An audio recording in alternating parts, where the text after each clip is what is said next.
Welcome to the deep dive. Today, we're plunging into a story that didn't just redefine an entire literary genre, it sent shivers straight through the heartland of America. It really did. It's a true account of a horrific crime, its profound consequences, penned by an absolute master storyteller, and it challenges everything we think we know about good, evil, and the American dream. That's right. Today, our mission is to deliver a concise, yet deeply insightful audio summary of Truman Capote's groundbreaking book, In Cold Blood. Such a powerful book. It really is.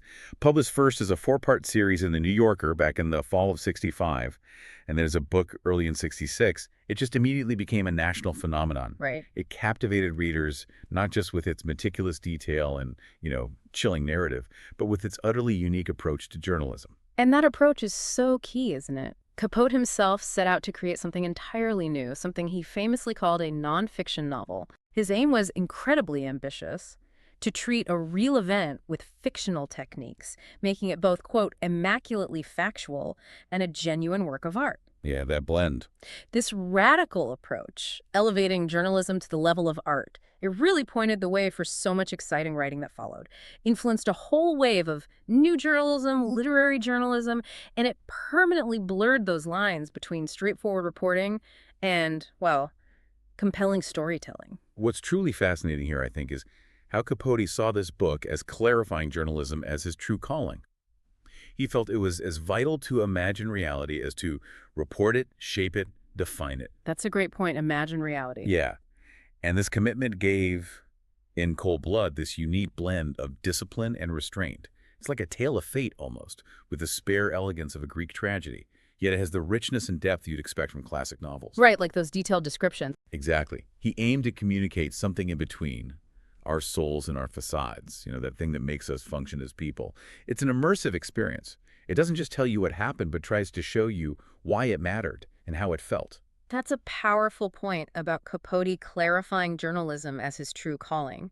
It makes you wonder, how much of his own life did he pour into this project to achieve such a transformative work? Oh, absolutely. The commitment was immense. So our deep dive today will explore this tragic story from all angles: the quiet lives of the victims, the unsettling minds of the perpetrators, the painstaking investigation that brought them to justice, and of course, Capote's unique narrative genius that weaves it all together. It's a complex tapestry. It really is. We're going to examine the key themes that resonate through this work, inviting you to consider the inherent fragility of the American dream, the complex and often inexplicable nature of good and evil, and of course, the enduring debate around capital punishment. Big things. It's a lot to cover, but it's a story that truly sticks with you. The Clutter Family. A portrait of Kansas innocence and prosperity. Okay, so to truly understand the impact of this crime, we first need to understand the Clutter family. They were, in many ways, the quintessential American family, living what appeared to be the perfect American dream. Absolutely. The image was powerful. Let's start with the patriarch, Herbert Herb Clutter. Capote builds such a complete picture of him, doesn't he?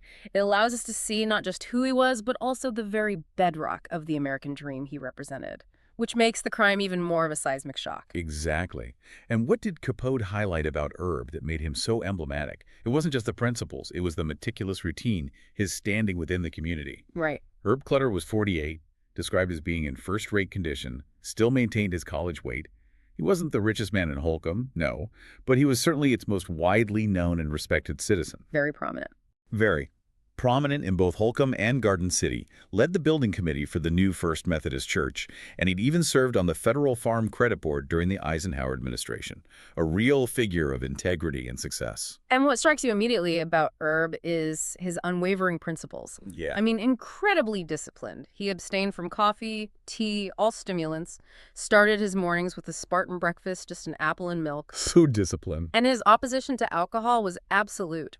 He would dismiss employees found harboring alcohol on his property, earned him a reputation for having no mercy in that regard. Yeah, that was a strict rule. Yet outside of this strict adherence, he was known for his equanimity, his charitableness, fair treatment of workers, paid good wages, frequent bonuses.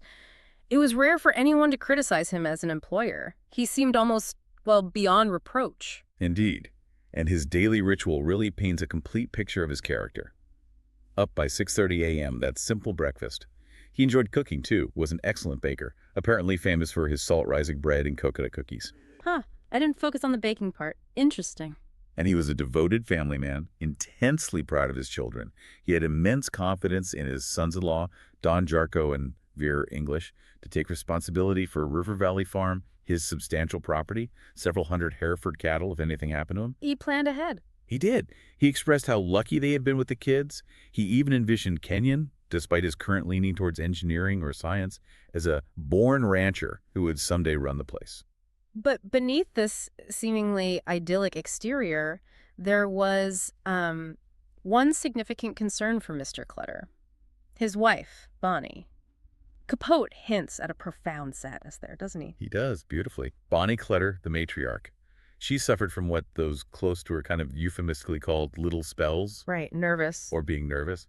The truth was she'd been an on and off psychiatric patient for 6 years, often secluded in her room, struggling with what the book really suggests was a deep, lingering postnatal depression. That's tragic. Capote portrays her deep withdrawal through details like her stark, private room, almost devoid of personal touches, and the poignant observation that she seemed to be, quote, lessening the offense of not sharing her husband's quarters.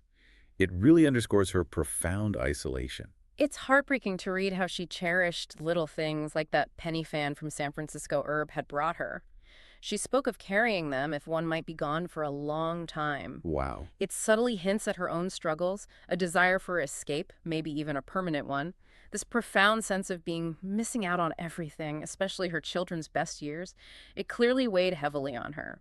She felt like a kind of ghost to Kenyon, her youngest son. So sad. And then there was Nancy Clutter, the golden child. At 16, vivacious, energetic, joyous, described beautifully as like young water. Like young water. I love that description. She was a champion cherry pie maker, often winning prizes, helped her father prepare family meals. Talented actress, too, played Becky Thatcher in a student production of Tom Sawyer, made her parents incredibly proud. A real all-American girl. Totally. And despite their frequent quibbling, she was very close to her brother, Kenyon, loved him very specially.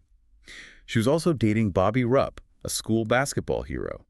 And her father, Herb, had actually expressed some concern about how late she was out with him on that fateful Friday the 13th. Oh, really? I missed that detail. Adds another layer. Yeah, a little bit of tension there. And Kenyon Clutter, the independent spirit. 15 years old, tall, lanky, hemp-colored, crew-cut hair. He was sturdy, strong, but suffered from a lack of muscular coordination, struggled without his glasses. Which limited him in sports. Right, limited his participation in team sports. This defect prevented him from taking more than a token part in basketball and baseball, which were, the main occupations of most boys who might have been his friends. So he was more introverted. Exactly. More introverted, sensitive, and reticent, described as living in a world of his own. His internal world seems to be something Capote really emphasizes. Absolutely.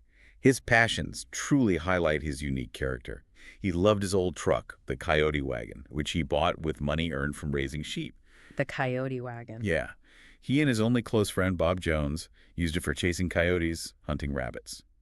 They also enjoyed weekend duck hunting trips along the river. Seems like typical teenage boy stuff in a way. In a way, but also quite solitary. While his friend Bob, a year older, had started going with a girl, Kenyon apparently couldn't conceive of wasting an hour on a girl that could be spent with guns, horses, tools, machinery, or even a book. Perfectly content to be alone. Interesting. Different priorities. Definitely. He dreamed of becoming an engineer or scientist, a stark contrast to his father's vision of him as a rancher. Capote presents this family in such vivid human terms, it just makes their subsequent destruction all the more jarring. Yeah. 2. The crime. A brutal, seemingly random act. So, Friday, November 13th, 1959. The Clutter family had a seemingly normal day. Herb and Bonnie went to Nancy's school play. Nancy got home late after Bobby Rupp drove her, and her father, Herb, had some words for her, as you mentioned. A typical, quiet, rural evening in Holcomb, Kansas, a place where, as Mrs. Bess Hartman later observed, all we've got out here are our friends. There isn't anything else. That sense of community. This profound sense of trust, this idyllic Kansas setting, it would soon be irrevocably shattered. The shattering came that Sunday, November 15th, 1959. The alarm was raised when Nancy Clutter and Kenyon failed to show up for church. Highly unusual for such a punctual family. Right, they never missed church. Exactly. So friends, Susan Kidwell and Nancy Ewalt, along with Nancy Ewalt's father, went over to the Clutter home. They found the kitchen door unlocked. The family never locked doors. Apparently, only their housekeeper, Mrs. Helm, did. Wow, different times. Definitely. Yeah. Inside, Nancy's purse was on the floor, open. Just a strange detail in the otherwise undisturbed home. And here's where the horror truly begins. Susan Kidwell, understandably frightened, didn't want to go in, but Nancy Ewalt went with her. They walked through the dining room, stopped at the bottom of the stairs. Oh, God. The horrifying scene began to unfold as they went up. They discovered Mrs. Clutter in her bed, tied, her hands bound in front of her as if in prayer, holding a handkerchief or Kleenex. Oh, no. Tragically, she'd been shot point blank in the side of the head. Her mouth had been taped with adhesive, but the blast ripped it loose. Her eyes were wide open, as though she were still looking at the killer. That detail is chilling. And she was still wearing 2 rings, a detail that immediately made Nancy Ewalt doubt robbery as a motive. Interesting observation, even in that moment. Yeah. The subsequent search, led by Sheriff Earl Robinson, revealed the full horror. Mr. Clutter was found in the basement, on a mattress box, tied, his throat cut, and his head, well, shattered by a shotgun It's blast. just brutal. Kenyon was also in the basement, with a demolished face, and a pillow inexplicably placed under his head. It suggests some strange, twisted attempt at comfort by the killers, maybe. It's bizarre. Utterly bizarre. And Nancy. Nancy was found tied in her bed like her mother, also shot. The coroner, Dr. Robert Fenton, noted different body temperatures among the victims, which suggested the order of execution. Mrs. Clutter, then Nancy, then Kenyon, and finally, Mr. Clutter. A sequence of terror. What were the immediate clues, the breadcrumbs Capote gives us, that the investigators had to work with? Initially, minimal but chilling. The telephone wires were cut both in the office and kitchen, clearly indicating the perpetrators wanted to prevent communication. Smart. In a terrifying way. Mr. Clutter's wallet was found emptied, and his glasses were on a bureau upstairs, leading investigators to conclude he didn't leave voluntarily. These few details would become incredibly important later, especially the lack of much money, considering Dick Hickock's expectation of that, non-existent safe with $10,000. Right, the motive seemed off from the start. Exactly. Another crucial piece of evidence, not immediately obvious to the naked eye but revealed in crime scene photos, were footprints, the dusty trackings of shoes with diamond-patterned soles, and the bold and bloody impression of a cat's paw half-sole on the mattress box. The cat's paw print, that becomes huge. Huge. These serious clues were deliberately kept secret by Dewey and his team to maintain an investigative advantage. Smart move. How did this unspeakable act reverberate through such a tight-knit community like Holcomb? The impact was catastrophic. Just profound shock. Mrs. Bess Hartman, owner of Hartman's Cafe, she perfectly articulated the pervasive fear, stating, "If something like this could happen to them, then who's safe, I ask you?" That sums it up, doesn't it? It really does. Fear and suspicion spread like wildfire.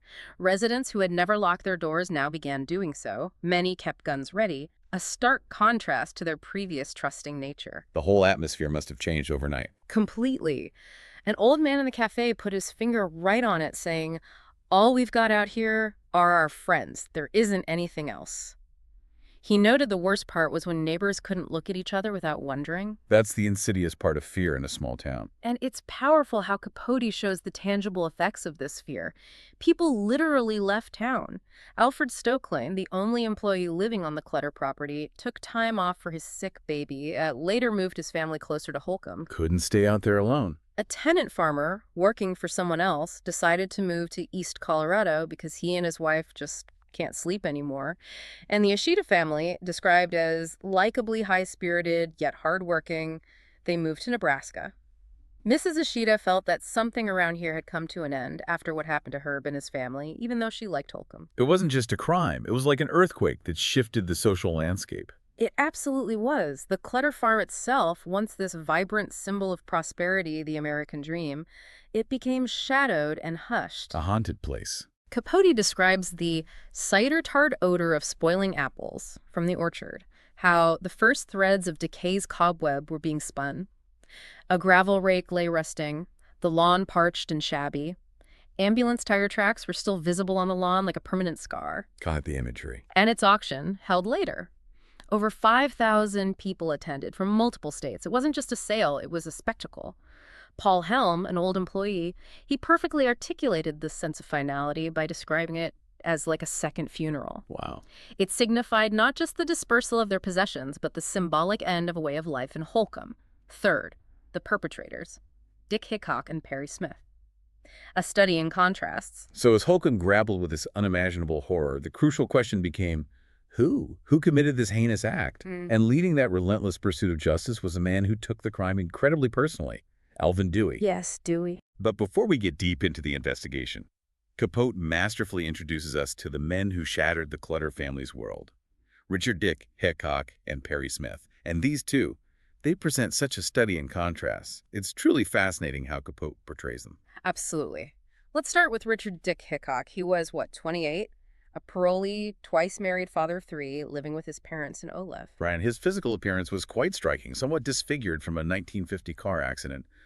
Left his facial features imperfectly aligned. Yeah, the description is unsettling. His left side lower, lips aslant, nose askew, that serpentine, sickly blue squint in his left eye. Yet, despite this, he apparently possessed a wonderful smile that could make him seem clean-cut, affable, almost disarming. He was a true smooth talker, wasn't he? Described as very convincing by a salesman he defrauded.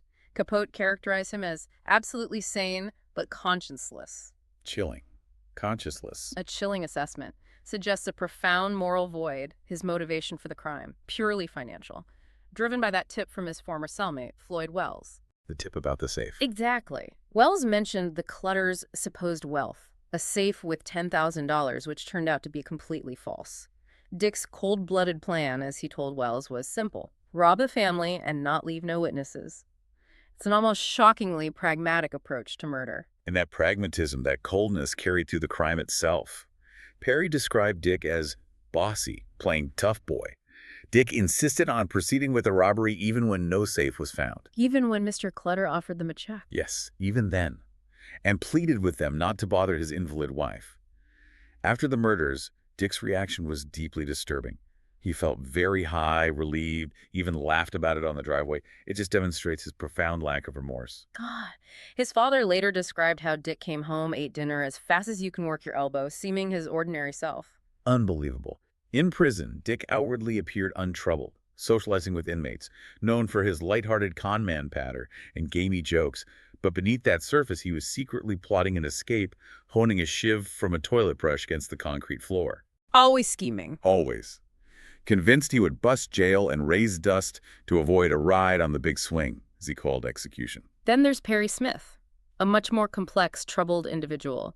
Maybe the character Capote delves into most deeply. Definitely feels that way. He was 31, with those chunky, dwarfish legs, severely scarred, chronically painful from a 1952 motorcycle wreck, led to a serious aspirin addiction. Right, the physical pain was constant for him. And his body was adorned with elaborate tattoos, epics of the art from Honolulu and Yokohama masters. They reflected a tumultuous past, a yearning for an identity beyond his difficult origins. Like a canvas for his inner turmoil. Exactly. A blue-furred, orange-eyed tiger snarling on his left biceps, a spitting snake coiled around a dagger slithering down his arm, among other grim designs. And his childhood certainly provided enough turmoil. It was deeply unsettling, marked by tragedy and abuse. His mother, Flo Buckskin, a professional rodeo performer, became an alcoholic, died choking on her own vomit. Correct. His sister Fern died by suicide, jumping from a San Francisco hotel window. His brother Jimmy killed his wife before taking his own life. Just unbelievable tragedy in one family. And Perry himself endured a harsh upbringing in an orphanage run by nuns who physically abused him, whipped him for wetting his bed.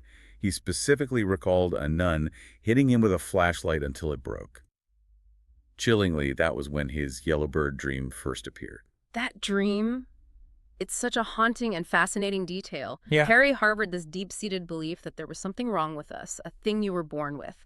He attributed his struggles to a lack of education and opportunity. Blamed his father, too. Yes, believed he possessed a brilliant mind and talent plus that was stifled by his father, Tex John Smith, who wanted him dumb and ignorant so he could never escape him. Wow. He was a dreamer, obsessed with visions of sunken treasure from a Spanish galleon and that recurring dream of the yellow bird, a warrior angel taller than Jesus that would blind the nuns, heat upon their eyes, slaughter them, and then gently lift him away to rescue him from danger. A violent, yet somehow comforting fantasy for him. It brought him profound personal joy, apparently.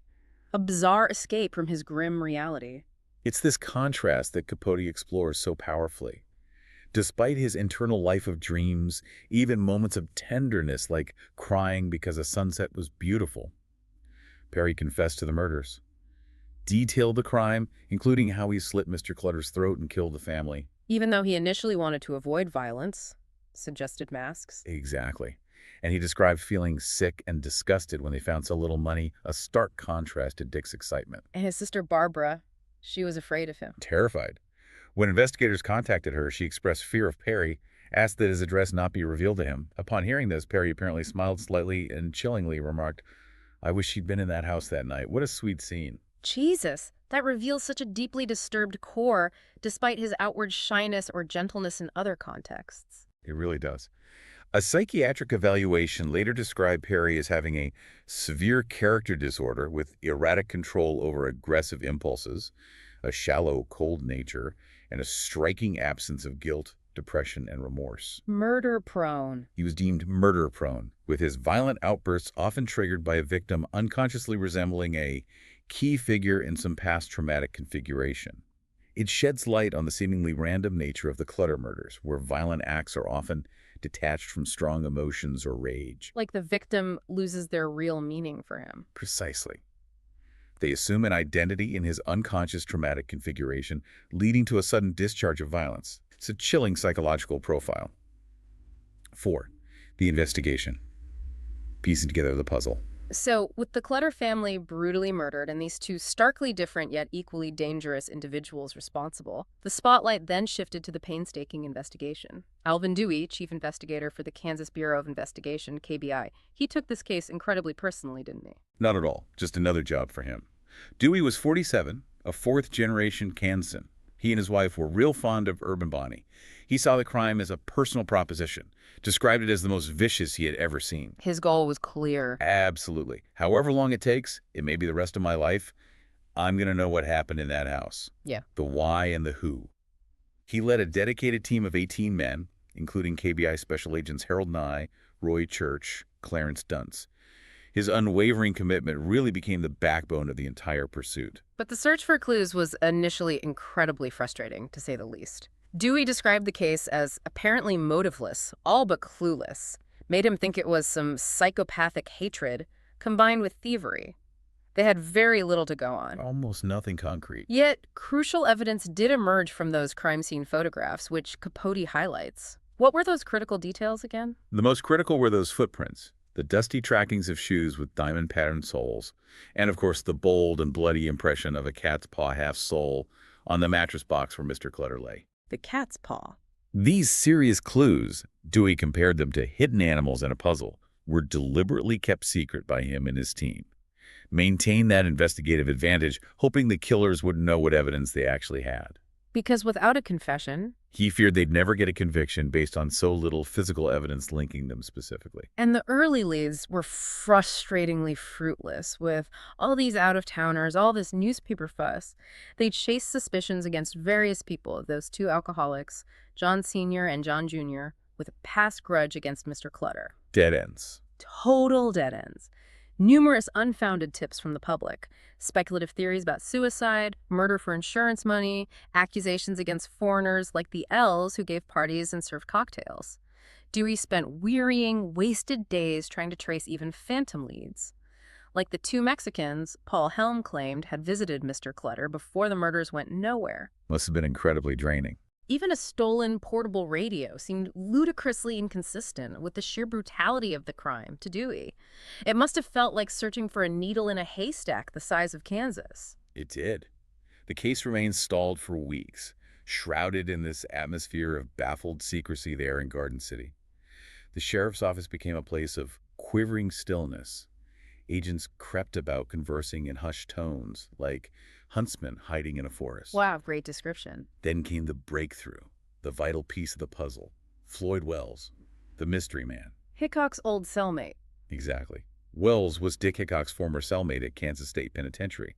He came forward, tortured by the need to tell somebody, and confided in a religious Catholic prisoner who then got word to the deputy warden. This was the moment everything changed. Absolutely. Wells confessed that Hickock had spoken of a plan to rob the Clutters, believing they had that safe with $10,000, and Hickock explicitly stated his intention to leave no witnesses. Which Wells had initially dismissed. Right, as just talking prison talk. Risking retaliation from other inmates, Wells was secretly moved to a different jail to testify. His identification of Hickock and Perry from photographs, his detailed account of their planning, absolutely pivotal in breaking the case wide open. And he remembered Mr. Clutter being kind to him. Yes, he remembered how Mr. Clutter had given him a small purse with $50 in it at Christmas years ago when Wells worked for him briefly. That memory, that simple act of kindness, seemed to motivate him to cooperate. That's a powerful detail. With this crucial information, Dick and Perry were finally apprehended in Las Vegas, Nevada, driving a stolen '56 Chevy after a cross-country spree of bad checks and petty crimes. They were extradited back to Kansas. And Dewey's strategy during their interrogation was brilliant. It was. He wanted to initially focus on their parole violations, the bad checks. He wanted the name Clutter to hit them like a hammer, a blow they never knew was coming. Play it cool first. Exactly. Both initially denied involvement, of course. Perry, the master fabricator, concocted this elaborate alibi about prostitutes, Mildred and Joan, and a motel stay in Kansas City. But the confrontation was inevitable. Oh, yeah.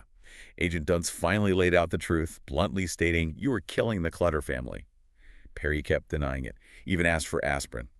But when he was informed of a living witness, Floyd Wells, his composure just faltered. That was the key. That was the key.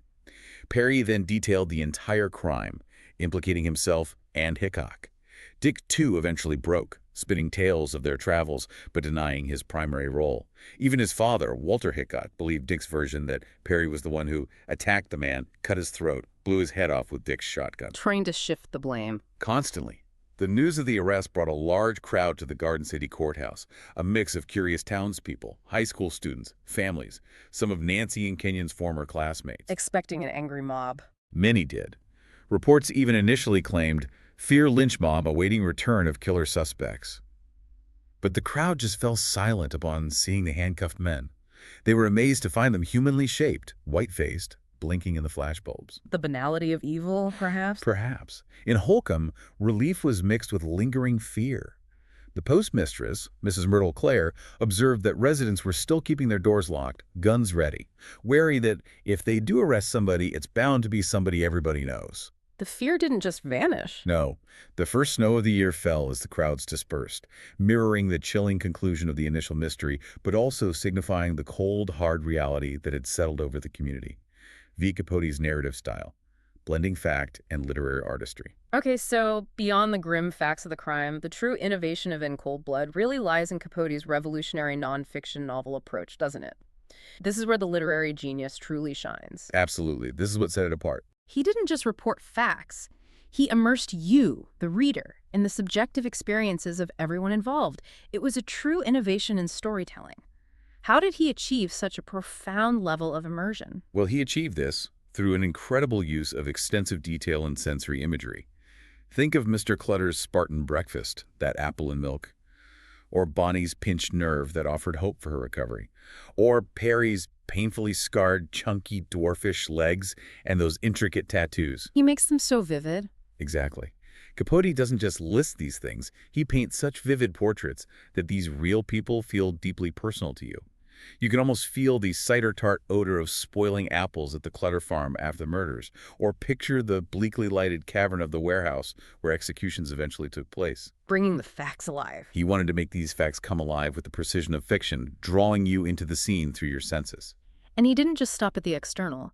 He delved into profound psychological depth, interior monologue, giving us access to the complex inner worlds of both victims and perpetrators. Which was controversial, but powerful. Hugely. You hear Perry's Las Vegas reverie, dreaming of being a singing star, or his deeply personal dream of the yellow bird avenging him against his tormentors, or his visions of sunken treasure. Those recurring motifs.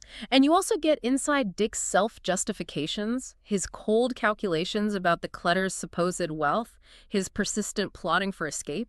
This narrative choice gives you incredible insight into their human frailties, their contradictions, even for the killers. It forces you to confront their humanity. Regardless of their heinous acts, it's unsettling but vital to his unique approach. What's also fascinating here is the alternating perspectives.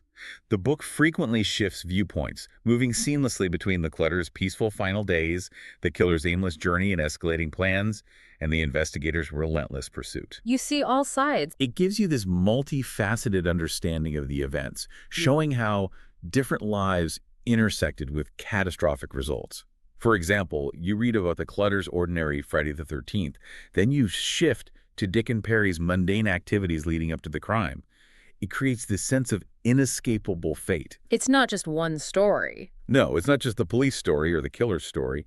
It's everyone's story, and Capote ensures you experience it from every angle. He also masterfully employed literary techniques that elevated the reporting to art, that sparse elegiac tone at times, reminiscent of Greek tragedy, yet it can also be rich in breadth and depth, like classic novels. You mentioned Stendhal and Flaubert. That range is remarkable. He uses powerful foreshadowing, like Bonnie's musings about carrying little things if one might be gone for a long time, hinting at her own struggles.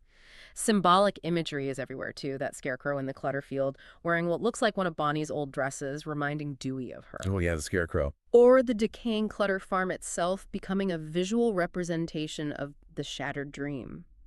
Even the discussion of the cat's paw footprint as the only serious clue creates incredible tension around the investigator's secret. Building suspense like a novelist. And using an epigraph, that poem about a race of men that don't fit in, adds a literary layer to Perry's character right from the very start. And the book is just rich with authentic dialogue, small anecdotes that reveal character, social dynamics. Think of Mrs. Hartman's blunt observations about Holcomb's small-town gossip, how the crime took the fly out of me. She's a great minor character. Or the Hickock parents' heartbreaking defenses of their son. Mrs. Hickock tearfully saying Dick has plenty of good inside him, and that his friend Perry was what happened. Trying to make sense of it. The details from Perry's personal diary, like his notes about rat poison or Chief Crowfoot's, quote, a breath of a buffalo in the wintertime, further deepen his characterization, make him feel more real. Even the mundane details matter. This detailed portrayal helps you understand the lives and perceptions of real people caught in an extraordinary event, not just as characters, but as deeply human individuals. 6. Key themes. Reflections on American life and justice. So, beyond the narrative genius and the meticulous factual reporting, In Cold Blood is truly a work that forces us to grapple with profound themes. Let's start with perhaps the most fundamental, the nature of good and evil. Capote presents these starkly, yet also with unsettling nuance. It's central to the book's power. The Clutters, as we've discussed, they embody an idealized American dream. Hard work, community, family, prosperity. Their brutal murder, seemingly without any rational motive beyond a non-existent safe, it just shatters the illusion of safety. Exposes something dark. Exposes a deep, inexplicable evil lurking beneath the surface of everyday life. The community's question, if something like this could happen to them, then who's safe, I ask you? Perfectly reflects this shattered innocence and the pervasive fear that followed. It's a question that resonated across America. But then you have the killers. Dick, and especially Perry, portrayed with incredibly complex psychological backgrounds. Childhood trauma, physical pain, a profound sense of being deprived. Doesn't excuse their actions, of course. Not at all. But it forces you to grapple with the origins of their conscienceless brutality. The idea of murder-prone individuals, where violent acts are detached from strong emotions or rage. Right. Perry's psychiatrist, Dr. W. Mitchell Jones, suggested his violent outbursts were often triggered by a victim unconsciously resembling a key figure in some past traumatic configuration, and that such individuals have erratic control over aggressive impulses, a shallow, cold nature. It's unsettling how Capote delves into that psychological landscape. He presents a level of conscienceless brutality that feels almost alien. Yet, by showing us their traumatic past, he forces us to confront the uncomfortable question, are some individuals truly murder-prone? And what does that mean for our understanding of free will versus, deterministic forces? And the book doesn't shy away from presenting conflicting views on the killers either. You hear Mrs. Hickock's desperate belief in Dick's good inside him, despite everything. Her pity for Perry, believing Mrs. Clutter would feel pity too, being the kind of woman they say she was. That's a striking thought. Even Reverend Post, the Protestant chaplain at Kansas State Penitentiary who offered Perry spiritual guidance, expressed that Perry, as a painter of Jesus, can't be 100% bad, despite the awful crime. These contrasting perspectives force you to consider the nuances. Exactly. The capacity for both good and evil within individuals, even those who commit unspeakable acts, highlighting that their violence was often detached from strong emotions or rage. This tragedy also just lays bare the profound fragility of the American dream. The transformation of the Clutter family's beautiful, prosperous River Valley farm, from that vibrant symbol of success to a shadowed and hushed place after the murders, visually represents this fragility. The dream itself contaminated. Capote describes the first threads of decay's cobweb were being spun there. Those lingering ambulance tire tracks on the lawn emphasize this lasting scar on the landscape and the community. It's a stark visual metaphor. It truly is. The crime corroded the fundamental sense of security and community in Holcomb. The departure of families like the Ishidas, who felt something around here had come to an end, and that tenant farmer who moved because his wife couldn't sleep. It illustrates how this single act just dissolved the fabric of trust. The auction, too. The Clutter auction, yeah. Attended by over 5,000 people from across multiple states. Yeah. Not just a sale, but a spectacle. Paul Helm, the old employee, describing it as like a second funeral. It signified not just the dispersal of their possessions, but the symbolic end of a way of life in Holcomb, now seen as a place with rattlesnakes, varmints, rumor mongers. The innocence was irrevocably lost. Completely. And finally, a theme that Capote explores with incredible nuance and impartiality, the death penalty debate. The book doesn't take a side, does it? No, not explicitly. Yeah. But it deeply explores the various perspectives surrounding capital punishment through the narrative, forcing you, the reader, to form your own conclusions. You hear the community's demand for retribution clearly. That high school student, one of Nancy's former classmates, suggesting the killers ought to be locked in the same cell for the rest of their lives, never allowed any visitors, just sit there staring at each other till the day they die. Raw anger. And a tough, strutty little man saying, "I believe in capital punishment," reflects that raw desire for justice, societal protection. But conversely, you witness the suffering of the killers' families. Mrs. Hickock, despite her son's actions, expressing pity for Perry, praying for both men, saying, "It was wrong of me to hate him. I've got nothing but pity for him now." Humanizing them in a way. And Reverend Post argued against capital punishment, stating, "Capital punishment is no answer. It doesn't give the sinner time enough to come to God," highlighting the moral and religious arguments against it. The undersheriff's wife, Josie Meyer, and Donald Cullivan, Perry's former Army friend, also worked to assist Perry's spiritual salvation, believing all souls can be saved. That juxtaposition prevents you from simply demonizing the condemned. Exactly. And the detailed descriptions of the executions themselves, particularly Lowell E. Andrews and later Dick Hickock, starkly present the grim reality of state-sanctioned death. Capote doesn't flinch. No. He describes the scene in that bleakly lighted cavern of the warehouse, the anonymous hangman in his oversized suit and cowboy hat, the strapping, the moment the trapdoor opened. The doctors checking for heartbeats for 19 minutes after Andrews dropped. 19 minutes? The warden reading a 2-page official order of execution to Hickock, whose eyes were enfeebled by half a decade of cell shadows. This unvarnished portrayal invites you to reflect on its humanity, its purpose. Alvin Dewey, who had watched them die, remained deeply affected by the entire ordeal even years later. His wife still fearful of living in their lonely country home after what had happened to their friends. The weight of it all. The book leaves you pondering the ultimate cost and efficacy of such justice. This deep dive into In Cold Blood, it truly offers far more than just the facts of a crime.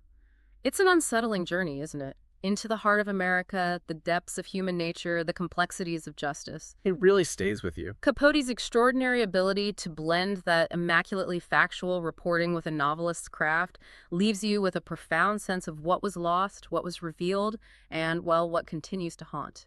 Absolutely.